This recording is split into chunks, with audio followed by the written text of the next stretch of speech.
Some viewers may find the following video disturbing. Viewer discretion is advised.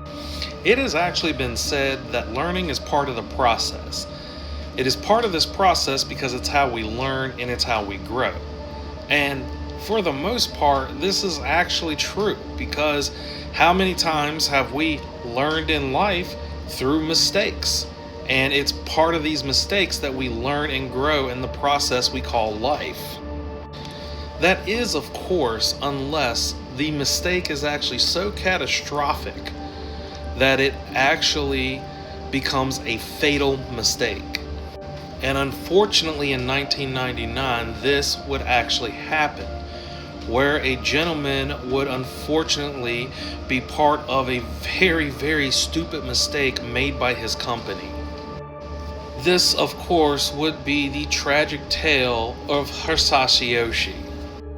Now, in 1999, Hisashi Ouchi would be actually working at a nuclear conversion plant called Tokamura Power Plant, or would be a part of adjacent other nuclear power plants called JCO.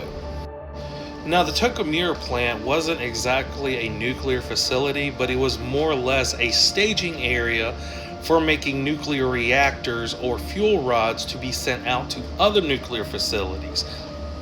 And one thing that they would do is they would actually mix uranium fluoride with uranium dioxide or nitric oxide into these tanks. And they would do this by mixing these components, and they would be put into a tank or a mixing tank, which would actually be converted over to a staging tank and then processed and slowly converted into a slow processing tank or precipitation tank. That way they could be made into these fuel rods for these nuclear reactors. And as I said, typically how this is done is they would take these components and mix them into a mixing tank. And they would keep in this mixing tank, because it keeps all the uranium and all the other radioactive materials compacted to where they're not bouncing around and suddenly become active. Now, this mixing tank would then drip all the components into a storage tank, and that storage tank would slowly drip it into a precipitation tank so that it could be done into these fuel rods. This is not only the legal way, but it's also the uranium safe way. But in 1999, Tokamura would not be going the legal or safe way, as you will soon find out.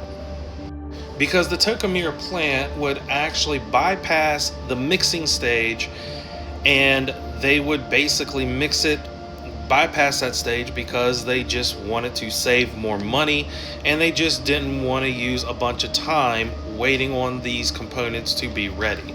So instead of doing it in the proper way, they would actually mix all of these components into a 20-gallon steel bucket and then proceed to pour it into a storage tank.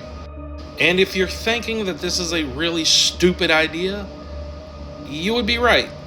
It is, because if these reactors would become active, it is there that these nuclear reactors would become active in an open area, exposing people not only inside the facility but also outside the facility.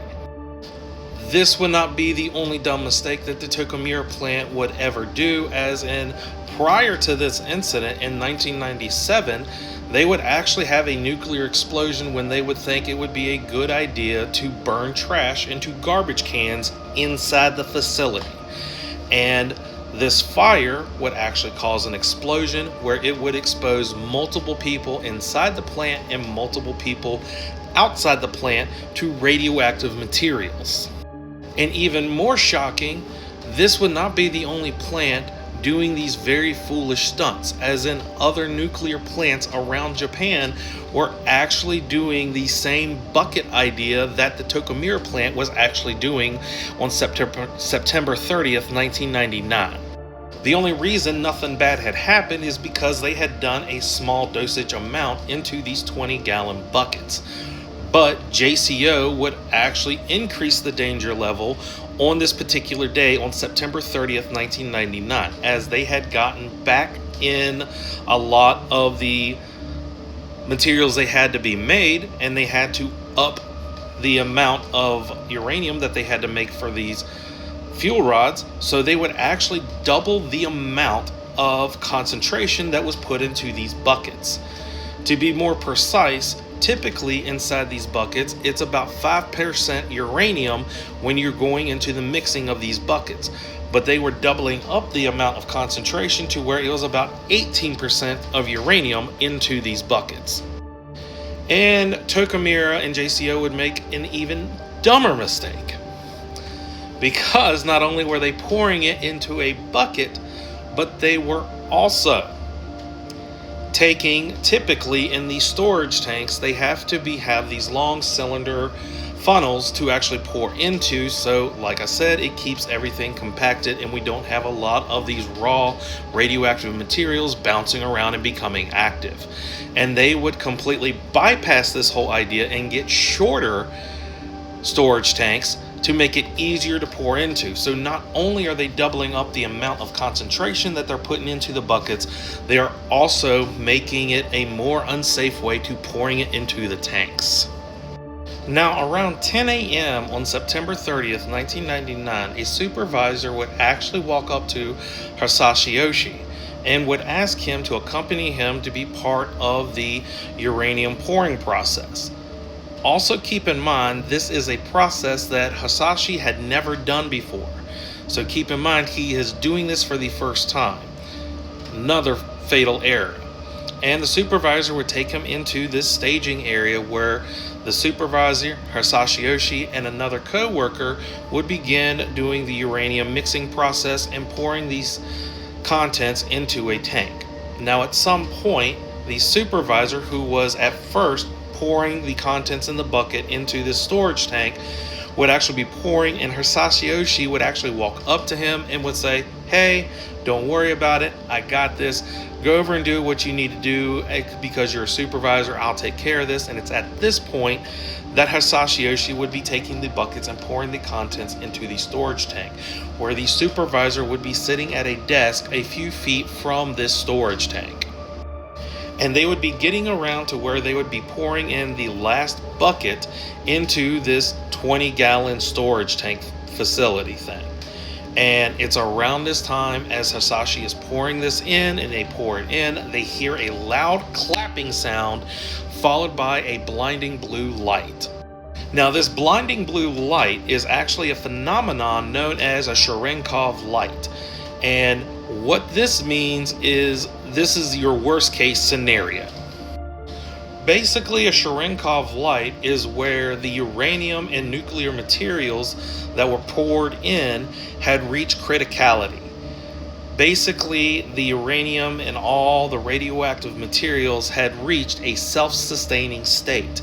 Now, typically, this is okay in nuclear reactors, but not when you're in an open storage tank, where all these nuclear components are shooting out radioactive materials all over the place, not just through the buildings, through the people, through the flesh. Radioactivity is everywhere. It's at this point that all the alarms in the Tokamura plant would actually go off, and the supervisor would get out and just scream out, "Run for your lives," to where the other two men would actually run out of the door. And it's at this point that Hisashi would actually fall down to the ground and begin vomiting. This is because they had just been exposed to a very large amount of radioactivity called millisieverts. To be more precise, the legal amount of radioactive millisieverts you are to be exposed to is about 1 per year. 1 per year. Unfortunately, the co-worker that was standing by the tank was actually exposed to about 3,000 to 5,000 millisieverts.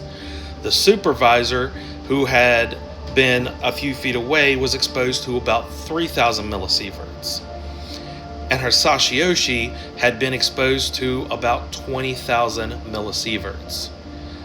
The fatal amount of millisieverts a person can receive is around 7,000 to 8,000. He had received 12,000 more dosages than the fatal amount.